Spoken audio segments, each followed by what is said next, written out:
couture sont déchirantes. Je signalais que ce nouvel habillage a du mal à prendre ses habitudes. La reine existe depuis une dizaine d'années quand même avec l'ancien habillage. Donc on va s'y faire. Wilfried Kro-Dekanga, bonsoir. Bonsoir, Rodrigue. Bienvenue dans l'arène. C'est une première chez nous. Oui, merci. Mais on vous a vu ailleurs et on a l'honnêteté de le reconnaître. On vous a vu ailleurs avec beaucoup d'intérêt. Oui, et je suis d'autant plus flatté que vous m'ayez invité chez vous. Je prends ça comme un compliment et j'espère être à la hauteur de vos attentes. Nous avons vu, observer de près cette discussion avec le père Lado. Oui. Est-ce que vous avez noté des zones d'ombre dans son discours? La perfection n'existe pas, il ne va pas me contredire. Donc c'est certainement sur cette base-là que dans un souci de vérité, dans un souci d'éclairage, nous allons essayer d'approfondir ce que vous avez dit et les zones d'ombre personnelles que j'aurai, notamment à l'encontre de votre activité. D'accord. Puisqu'on parle de crise anglophone, on le dira en anglais, you have the floor. Merci beaucoup. Alors mon père, bon, on va appeler ça, je vais vous taquiner un peu en privilégiant l'appellation Monsieur Lado, dans un souci de laïcité qui m'est un peu cher parce qu'on est d'une certaine façon sur le service public, même si c'est une chaîne privée. Alors je vais commencer par la première question que j'ai à votre endroit. Vous avez fait une sortie il y a quelque temps où vous disiez au président Paul Biya de choisir devant le dilemme qui lui est proposé entre le fait de partir dignement ou d'être chassé comme un malpropre. Ce sont des propos particulièrement ardus, surtout dans le contexte actuel, qui peuvent amener les gens à marquer un temps d'arrêt et à demander, premièrement, de quelle façon devra se passer, on va mettre les guillemets, ce chassement. Et ça peut donner raison à ceux qui pensent que dans la logique du professeur très célèbre et très controversé Alain Patrice Nganan, qui parlait justement de chassement et qui, du point de vue du gouvernement, est un acteur du trouble à l'ordre public. C'est d'ailleurs pour ça qu'il a été expulsé du territoire. Ça peut justement donner du crédit à ceux qui pensent de vous que vous apportez un peu plus d'instabilité à un contexte déjà de toute façon mis en instabilité par le président Paul Biya. Et justement, certains sont allés tellement loin qu'ils ont parlé de vous sur une plateforme 237 online, pour ne pas la citer, comme Ludovic Lado, un diable en soutane. Oui, oui, ça j'ai vu cette expression. Je disais, bien évidemment, quand vous vous exposez, il faut accepter que l'on vous colle des étiquettes, mais ça n'engage que ceux qui les utilisent. Alors, pour revenir à votre question, encore une fois, ce que je dis, en général, n'engage que moi, et dont je l'ai redit ici, et je ne suis pas le seul à le penser, 36 ans au pouvoir, ça use. Mais est-ce que nager à contre-courant vous autorise à cet emploi de mots, par exemple, puisque vous avez exhorté à vivre à la lumière d'un saint qui certes n'est pas parfait, mais qui tend vers la perfection. S'abandonner comme ça à des expressions pas très orthodoxes, on va dire, si aller un peu contre vos propres idées. Catholique.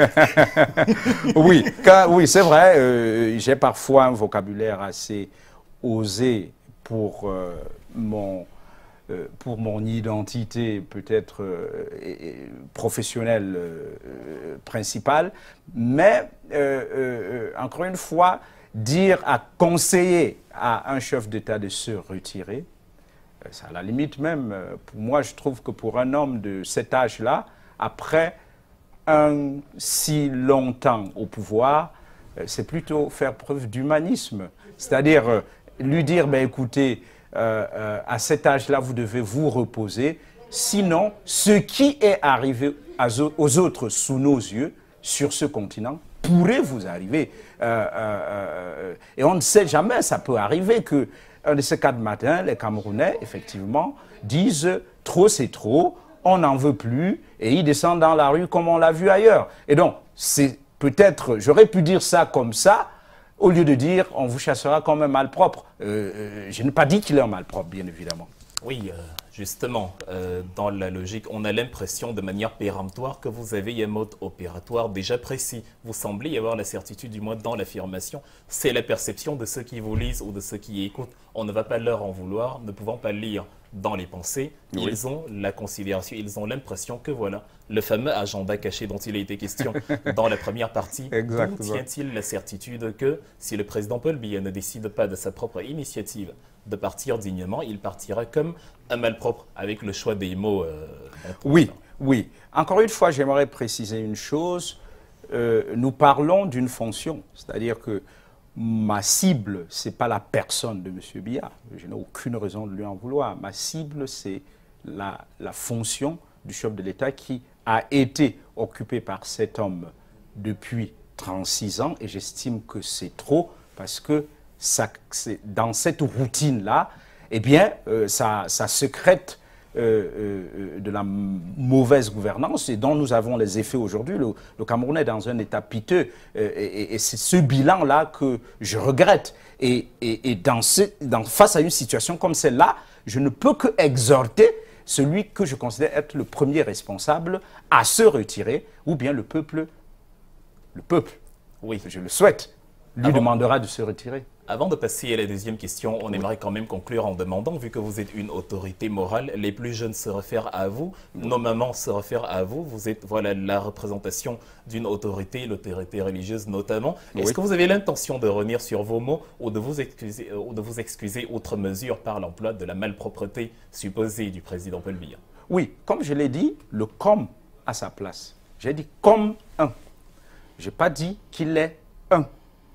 Et pour moi, s'il y a toute la différence est là. Donc, je ne pense pas l'avoir, si vous voulez, insulté. J'ai dit simplement, s'il ne le fait pas, il court le risque d'être chassé comme un malpropre. Donc voilà, je n'estime pas l'avoir, qu'il s'agit là d'un cas d'outrage. Oui, évidemment, on ne va pas s'attarder dessus, même si on pourrait vous dire que dans un souci de transparence pour la prochaine fois, évidemment, être moins biaisé dans l'expression. D'accord, c'est noté. Voilà. Alors, ma deuxième question s'appesantit sur, ça a été évoqué aussi tout à l'heure, la lettre que vous avez adressée au nonce apostolique, l'ambassadeur du Vatican au Cameroun, M. Julio Murat. Vous lui disiez notamment de ne pas tomber dans le piège de ses prédécesseurs. Monsieur Eliseo Antonio Ariotti de 2003 à 2010 et Piero Pioppo de 2010 à 2017. Et vous avez présenté le Cameroun comme voilà, le repère de la corruption, du clientélisme, du népotisme, des malversations financières de toutes sortes. Et vous lui avez dit, voilà, faites attention à ce pays-là où vous mettez les pieds. On va quand même dire que l'opinion publique camerounaise a un grand problème avec cette mentalité continue de l'Africain à s'inféoder aux instances étrangères qui ne prêchent pas forcément par l'exemple. On va ouvrir une parenthèse et prendre le Vatican. Vous connaissez l'affaire Vatilix en 2012, lorsque un évêque du Vatican, Monseigneur Carlo Vigano, a rédigé une lettre au pape où il était en train justement de faire état de la même corruption, des mêmes malversations financières. Et d'ailleurs, cela a été consigné par écrit par Gianluigi Genozzi, un autre écrivain qui, au mois d'août 2012, a écrit un livre qui avait pour titre « Sa sainteté, scandale au Vatican ». Tout à fait. Et il a révélé dans le livre que lorsqu'il a demandé les documents aux gens, aux témoins qui en disposaient, les témoins lui ont dit « On a peur pour notre vie, on ne va pas vous les révéler ». En d'autres mots, on peut craindre pour sa vie au Vatican, qui est pourtant le siège de l'institution divine. Alors, lorsqu'on a un élément comme ça, qui est en lui-même un mauvais élève incapable de vaincre ses propres démons, on ne va pas revenir sur le chapitre des prêtres pédophiles, etc. Mais on sait notamment que ce n'est pas un slogan quand on dit « je crains pour ma vie ». En 82, monsieur Ricardo Calvi a été retrouvé étranglé sous un pont à Londres, justement parce qu'il y avait des mauvais arrangements avec la mafia locale, la Cosa Nostra, pour des affaires de blanchiment d'argent. Quand on sait dans le Vatican lui-même, à l'intérieur d'affaires similaires, est-ce que c'est rationnel de la part d'un Africain de poursuivre toujours ce complexe d'infériorité hérité de la colonisation et de le pérenniser comme ça, à demander toujours, ou du moins à exposer les avatars de son pays à une autre nation, ou du moins à un autre État qui lui-même ne prêche pas par l'exemple? Alors, si vous avez bien lu ma lettre, effectivement, on l'a évoqué tantôt, la première partie concerne le Cameroun et la deuxième partie concerne l'Église au Cameroun.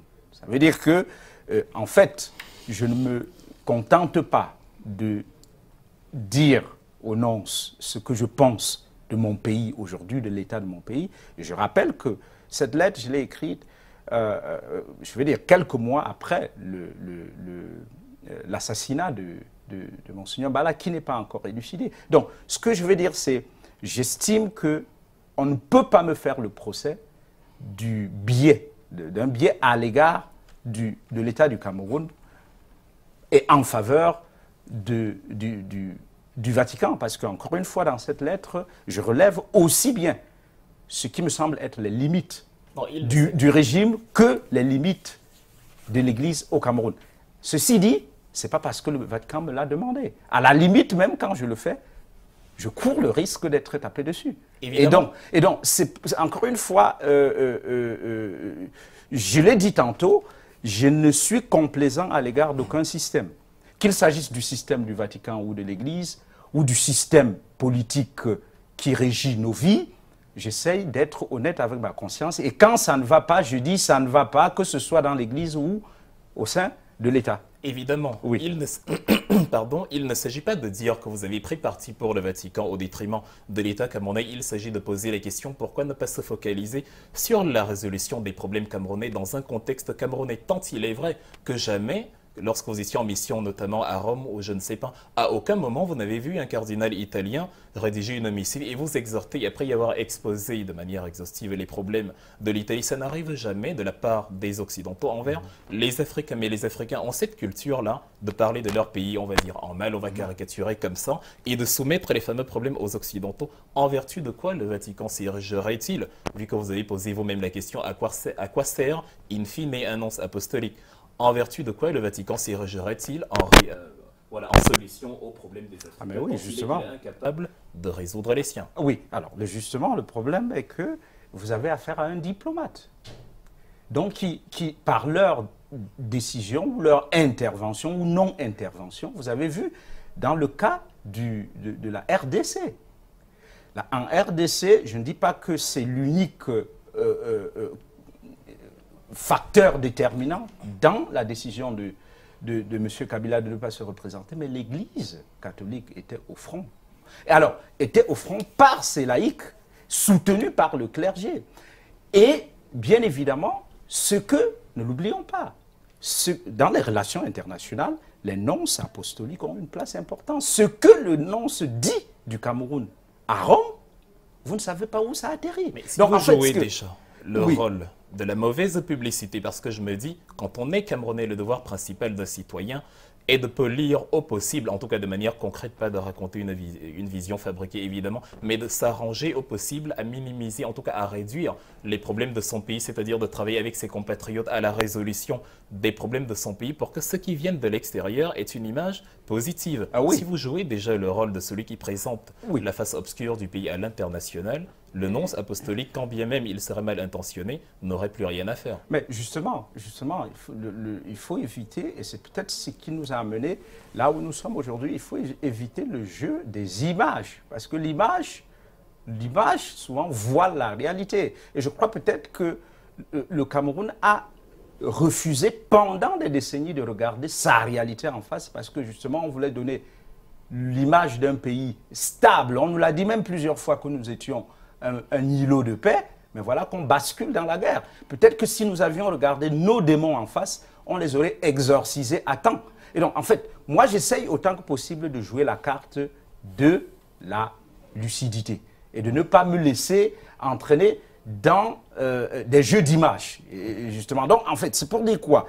Je ne suis pas là, je veux dire, je n'ai pas une mission de diabolisation du Cameroun. Non, non, non. Au contraire, quand je fais une telle démarche, c'est dans l'espoir que ce diplomate ne se laissera pas, n'est-ce pas, berner par des images qui, en fait, ne reflètent pas la réalité. On peut l'approuver plus ou moins avant de sortir pour la troisième question. Il est évident que lorsqu'il y a des problèmes dans un pays, on ne doit pas se voiler la face, on doit avoir conscience de ces problèmes et travailler à les résoudre. Mais l'exposer à l'international est une autre paire de manches et je m'autorise de croire que ce n'est pas en exposant sur les 30 dernières années l'image d'un Cameroun instable qu'on aurait prévenu la crise anglophone.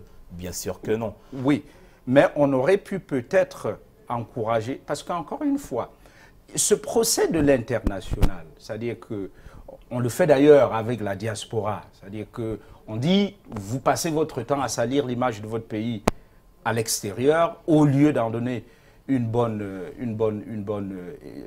image ou de la peindre en bien. Au lieu de travailler surtout à résoudre les problèmes du pays que vous fustigez. Le problème qui se pose, c'est que, pour revenir au cas de la diaspora, quand vous avez affaire à un pays qui ne veut même pas travailler avec sa diaspora, parce que le problème de la double nationalité que l'on a posé depuis, bute sur la mauvaise volonté politique. Donc, quand un pays n'est pas ouvert à sa diaspora, alors cette diaspora a tendance justement à réagir et à travailler justement pour que ceux qui rechignent à valoriser sa diaspora, eh bien, n'aient plus je veux dire, cèdent la place à d'autres acteurs politiques. Donc, c'est pas pour rien que la diaspora camerounaise, je le dis parce que j'ai travaillé avec cette diaspora ces dernières années, parce que j'avais le souci, moi, d'une synergie. Parce qu'encore une fois, nous ne passons pas seulement le temps à critiquer le Cameroun, nous passons aussi le temps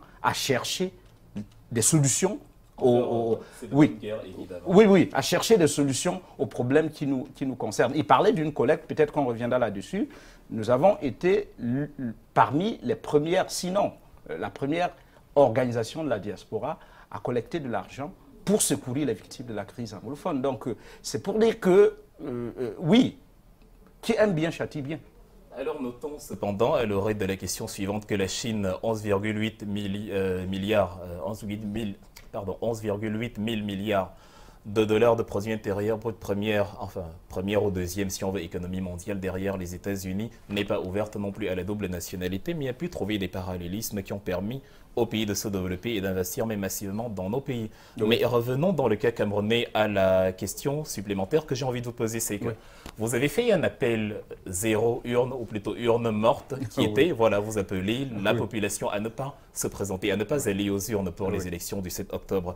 Et c'est de là que vient tout le paradoxe, parce que l'aperçu des opposants, ça peut ne pas être moi en tant que personne, mais en tout cas, l'aperçu qu'a parfois la société civile envers les opposants, c'est que les opposants s'opposent par principe, au point où ils s'opposent parfois à ceux qu'ils revendiquent eux-mêmes sans s'en rendre compte.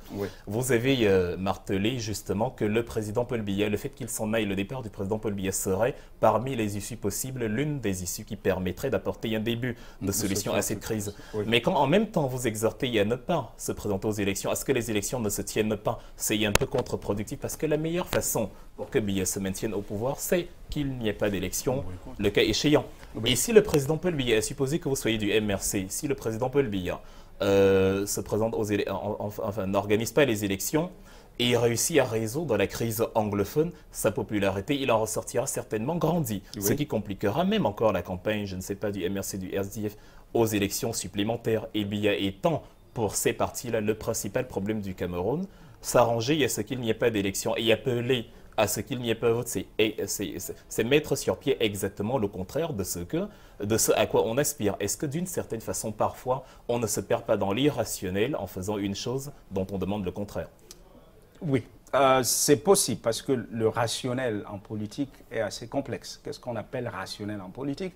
Ce n'est pas évident de le définir. Alors, ce que je voulais dire, c'est, oui, ça peut paraître contradictoire, même contre-productif. Et certains me font ce procès-là, que appeler à ne pas voter le 7 octobre est contre-productif. Mais j'aimerais ici signaler, au-delà de mes convictions personnelles, que c'est une position qui a été adoptée par le Cameroon Patriotic Diaspora que je coordonne, et donc qui estimait, et donc c'est pas ma position personnelle, même si je la partage. Et l'appel, il est de vous. Oui, l'appel est de moi, puisque c'est moi qui signe au nom du Cameroon Patriotic Diaspora, parce que nous avons analysé la situation camerounaise et le problème de fond, au-delà des questions du système électoral, de l'environnement politique, la question de fond, c'est comment allons-nous voter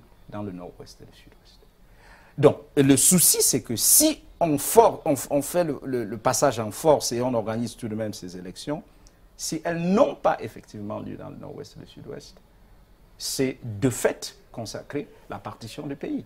Et parce que les gens finiront par vous dire, c'est votre président, c'est pas le nôtre, qui que ce soit, c'est votre président. Et ça risque, à notre sens, ça risque plutôt d'empirer la situation que d'y aider. Nous aurions souhaité que ces élections, comme les législatives et les municipales, soient reportées pour qu'on résolve d'abord tous ces problèmes et qu'ensuite, dans un contexte apaisé, que les Camerounais aillent voter. Ce n'est pas le cas. Les gens vont aller aux élections. Qu'est-ce qu'il faut faire? Moi, je crois qu'il faut Les gens appellent au pragmatisme. Mais je dis, jusqu'où on peut aller avec ce pragmatisme? Au possible. Oui. Sans vouloir vous interrompre. La dernière réaction de Wilfried Kanga. Oui.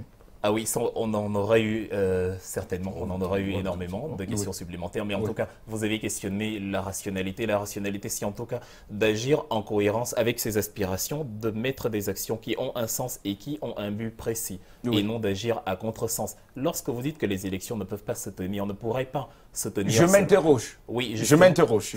Si elles ne viennent pas à se tenir, je m'autorise encore à penser que ce sera justement dans la même logique contre-productive à cause de ceux-là qui, dans ces régions-là, en même temps qu'ils veulent voir le président s'en aller, s'arrangent à ce que la situation ne se stabilise pas. Et à la fin, on a du mal à comprendre à quoi, contre quoi, certaines entités s'opposent. D'où la question qui vous est posée aujourd'hui.